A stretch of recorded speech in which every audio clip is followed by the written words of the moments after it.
Icebridge is off to a strong start this year, having completed 7 science missions over outlet glaciers, sea ice, and ice sheets, and covering a broad range of territory both east and west of the Antarctic Peninsula. Until today, the mission had yet to feature a return to the site of last year's discovery of a massive rift in the Pine Island Glacier, a huge flow of ice that has been called the weak underbelly of the West Antarctic ice sheet. Satellite images show the glacier is not calved yet, but when it does, could produce an iceberg the size of New York City. Keep in mind that the main science objective of Operation Icebridge is to study how the ice is changing in polar regions on a much broader scale, not searching out calving events. But being at the right place at the right time provided a scientific bonus.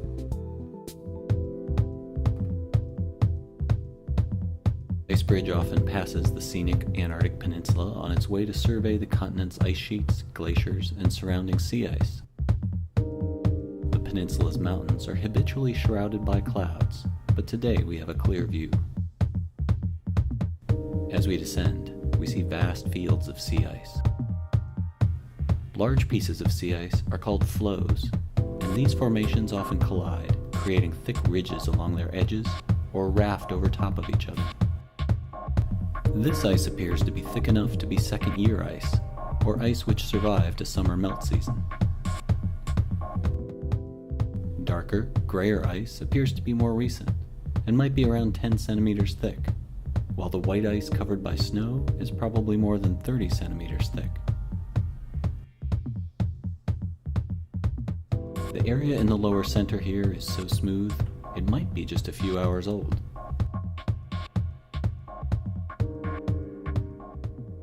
This is frazzle ice.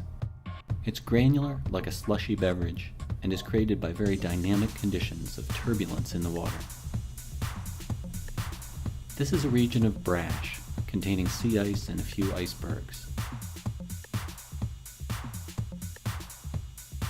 Icebridge measures Antarctic ice from 500 meters above the surface using radar, laser altimetry, and these crisp images from the DMS, or Digital Mapping System.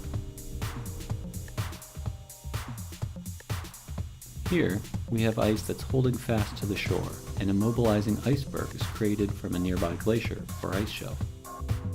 These slabs of ice from continental ice shelves, sticking above the water by perhaps 50 meters, are large and flat enough to be called tabular bergs.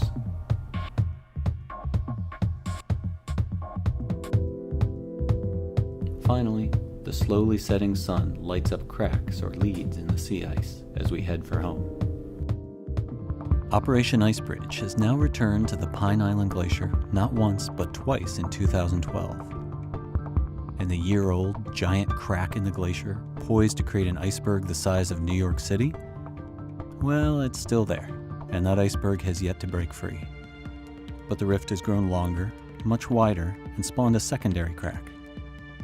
Before we talk about when that mighty berg will be born, let's take a look at the Icebridge missions themselves. Icebridge's first return to the glacier was a high-altitude flight over the entire region, including the Thwaites, Smith, and Kohler glaciers. After this campaign is over, scientists will be able to compare this broad survey with previous year's measurements in order to better document the rapid and widespread changes in the region over time. For the second mission, NASA's DC-8 flew, as it does for most Icebridge flights, at 500 meters above the ice. And this mission was about creating a brand new set of data. The flight lines took the team over previously unmeasured tributaries of the glacier, and also surveyed the bedrock below them to provide a baseline for measuring change in the future.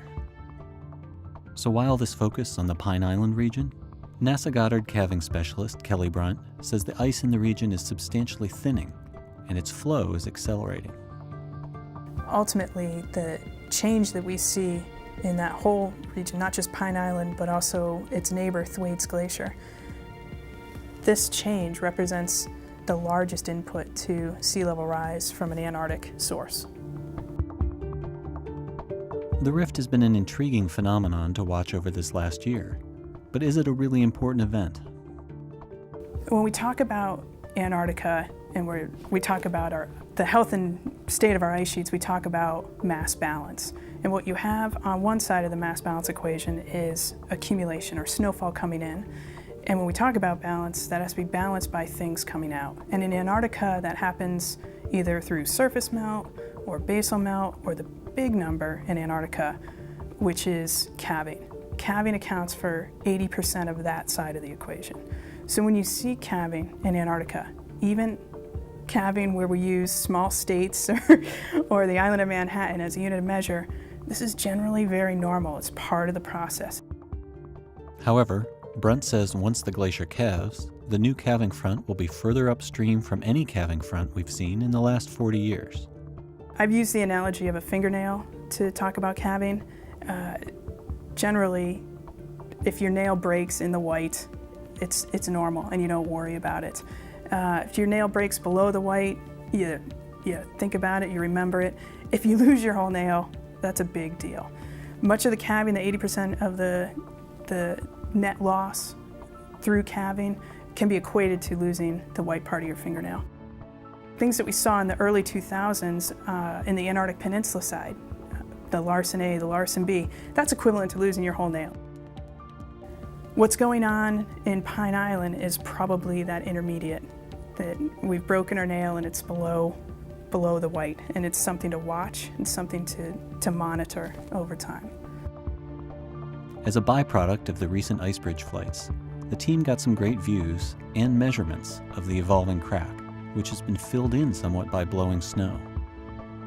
The crack appears to have only a short distance to go before a new iceberg is born. It's still hard to know when that will happen, but conditions seem to be right. Sea ice acts as a buttress or a dampener for sea swell that actually protects the front of these ice shelves or the front of these floating glaciers from calving. So the fact that there's no sea ice in front of Pine Island Glacier right now implies that it might be in a state that's sort of primed to calve. After Icebridge heads back home from this campaign, its data will be used to monitor the state of Antarctic ice sheets, while satellites will continue to watch the rift in the Pine Island Glacier as the melt season continues. Today's mission was called the Recovery Offshore 1 mission, made up of 6 parallel lines spaced at 20 kilometers. It's called that because we concentrate in the area where the Recovery Glacier, which is a major glacier in this part of East Antarctica, drains into the Filchner ice shelf. It tends to be difficult to get measurements to help us understand the shape of the cavity of water, ocean water, beneath an ice shelf such as the Filchner, especially a big one like the Filchner. And with our gravity instruments and our radar instruments on board the DC-8, we are able to collect measurements which allow analysts and scientists to deduce the shape of those underwater cavities. And that's important because by knowing the shape of those cavities, scientists can begin to get at the interaction of these glaciers with warm ocean waters, which it has been determined within the last decade or two by the glaciological community that the interaction of these large glaciers and warming ocean waters tends to be quite important in determining their future behavior.